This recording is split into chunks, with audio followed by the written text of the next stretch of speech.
Agora com os meus cabelos amarrados aqui, vou esperando minha mãe acordar para dar café, etc, etc. Minha mãe tem 91 anos, né? Novamente retomando o assunto do padre Lancelotti, que, gente, esse tipo de coisa abre assim um leque de conexões, né? Mas, porém, contudo, portanto, essa palavrinha poder, essa maledita palavra poder,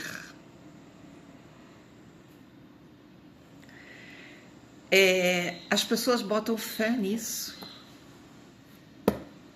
As pessoas não botam fé mais em Deus, os cristãos, os católicos, eles não botam fé em Deus. Eles botam fé nessa palavra poder, né? Essa palavra poder que acredita-se poder resolver a vida das pessoas, comprar o coração dos outros, comprar amizade, coração, felicidade, carro, casa, a puta que pariu, né? É assim. E essa palavra, poder, ela é utilizada pela essencialmente classe política, né? O que é a política? Vamos ler lá os gregos, lá Sócrates, Platão, Aristóteles, para saber o que é essa classe política. Que são essas pessoas de uma classe discutindo numa ágora, num espaço, sobre as questões do Estado, que envolvem o Estado, a comunidade, né? Então, as coisas começam aí. Eu fiquei uma semana com a minha mãe no hospital. A minha mãe, a oxigenação dela estava mais baixa, depois de madrugada ela caiu, não quebrou nada, ela está bem. Eu passei uma semana no hospital. Gente, eu aproveito tudo na minha vida, tudo. Aonde estou, eu escuto, eu enxergo, né? Aonde eu estou, na igreja, na rua, conversando com a vizinha, conversando com o carinha que mora na rua, eu escuto. E eu percebo, percebo. Às vezes as pessoas não precisam falar. A gente percebe. A gente percebe o que a nossa presença causa nas pessoas, né? Uma sala lotada de de pessoas, quando você entra numa sala, você percebe o que você causa, o que a tua presença causa nas pessoas.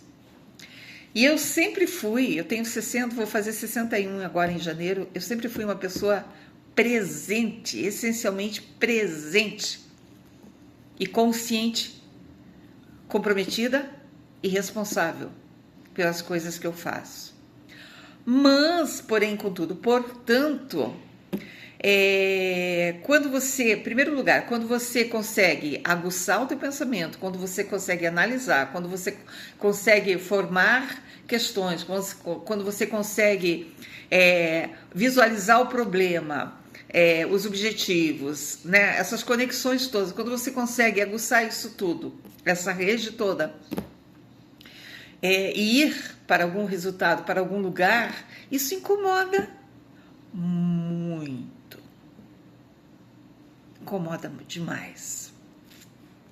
Incomoda na primeira estrutura social, que é a família.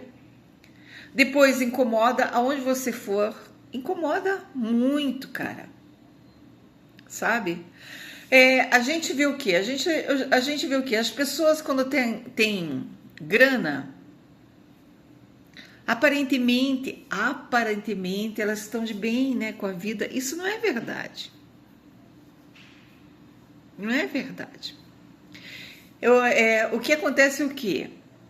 Que o senso comum, o padrão do senso comum é não pensar,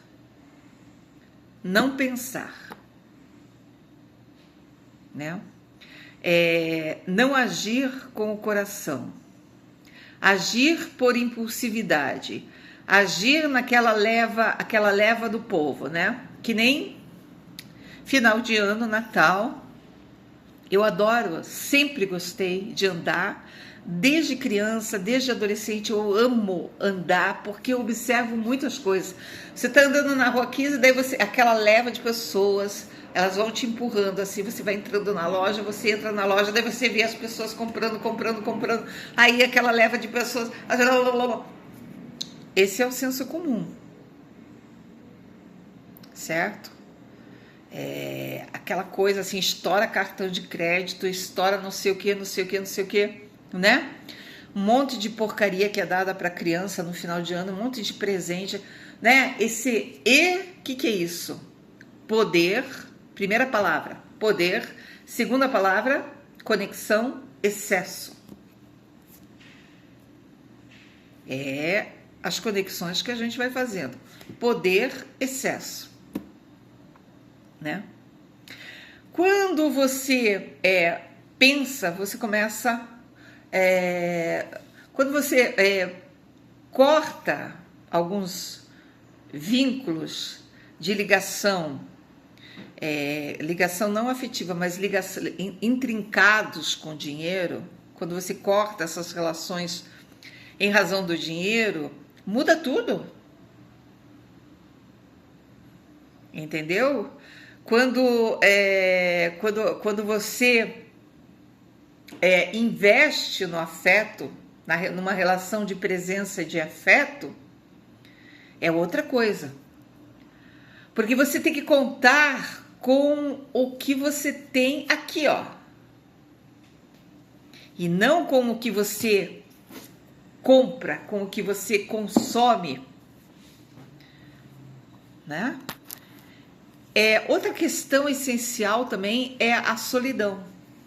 As pessoas, elas têm medo, um medo brutal da solidão, de viver sozinhas, passar o final de semana sozinhas, andar sozinhas. Então, elas, cara, o investimento afetivo delas é assim, vou me agarrar, eu vou me agarrar aqui no meu marido, vou me agarrar no meu filho, vou me agarrar na minha sogra, vou me agarrar não sei quem.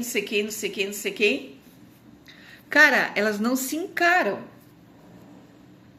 Você se encarar, quando eu digo assim, eu sou uma pessoa honesta comigo mesma, porque eu me olho no espelho, eu me encaro e digo assim, cara, o que é que tá pegando em você? Quais são os teus medos? Isso, né? Então, eu sempre fui assim, e eu era uma pessoa extremamente insegura e medrosa, porque eu acreditava na culpa, acreditava no medo, né?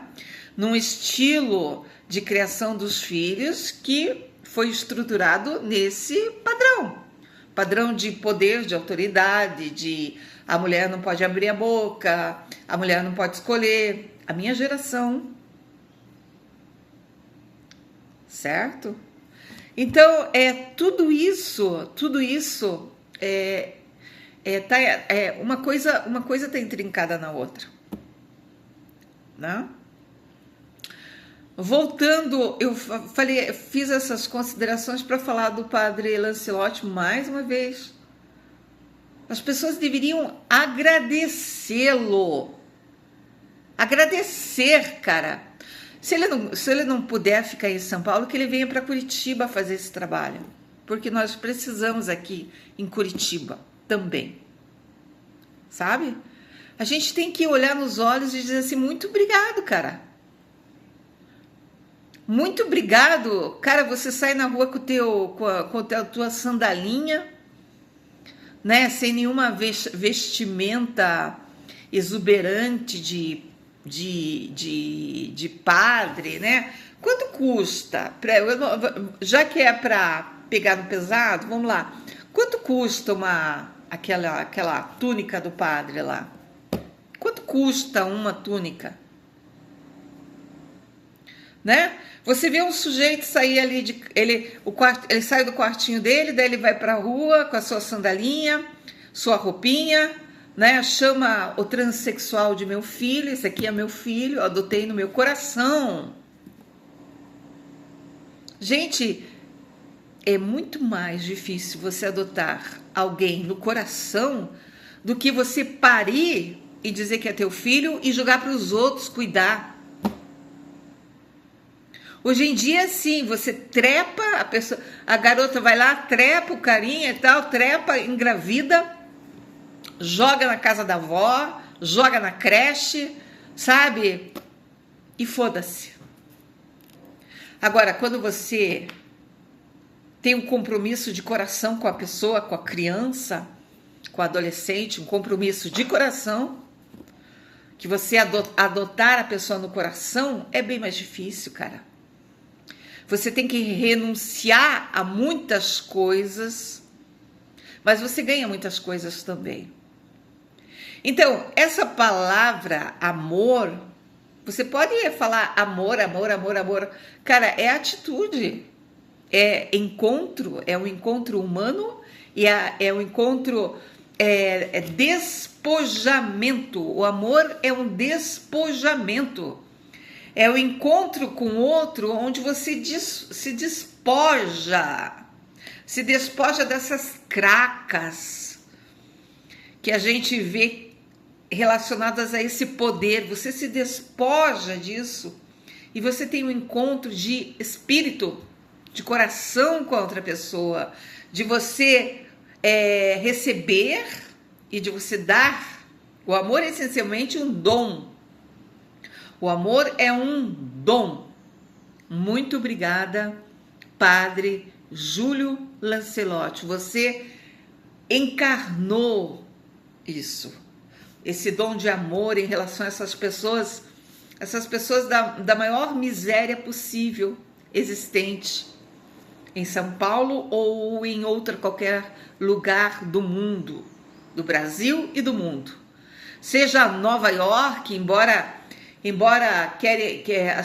o governo, o Estado sempre coloca o negócio, tampa o sol com a peneira, esconde a miséria, mas a miséria está em todos os lugares do mundo, porque faz parte dessa situação, dessa natureza humana, desse quadro todo que a gente vê, né? Então, muito obrigada, Padre Júlio Lancelotti, por esse dom de amor que se tornou orgânico. O que é isso, você tornar uma coisa orgânica? É esse impulso, sabe? Né? Não é um trabalho. As pessoas não sabem separar uma coisa de outra. As pessoas dizem assim, eu trabalho eu trabalho nesse lugar, eu trabalho nesse lugar, eu trabalho no outro, tudo bem. Você trabalha para ganhar a sua vida. Mas eu digo assim, esse impulso, o ser humano está perdendo cada vez mais esse impulso em relação ao outro, de você se aproximar, de você escutar, de você compartilhar, de você acolher o outro na sua fragilidade, na sua miséria, que é o que a gente vê no Padre Júlio Lancelotti. Muito obrigada, Padre Júlio Lancelotti. Certo? Então, eu não vou entrar nos detalhes aqui sórdidos que existem por trás disso tudo, ligados à política. O político não tem nada a ver com isso que eu acabei de falar, desse acolhimento, desse dom, dessa graça, desse despojamento. A maioria dos políticos não tem isso. Eles entram na casa de uma pessoa na época das eleições, numa comunidade, eles lá dão um monte de merda para as pessoas, né? As pessoas ficam aparentemente gratas para conseguir o voto, para eles exercerem um mandato, mas eles não exercem esse mandato no sentido de transformar uma realidade, de transformar com responsabilidade, com compromisso, com verdade, né? São raríssimos os políticos que fazem isso, né? Então, fechando. Muito obrigado, Padre Júlio Lancelotti. A sua figura é extremamente importante no contexto do Evangelho de Jesus Cristo.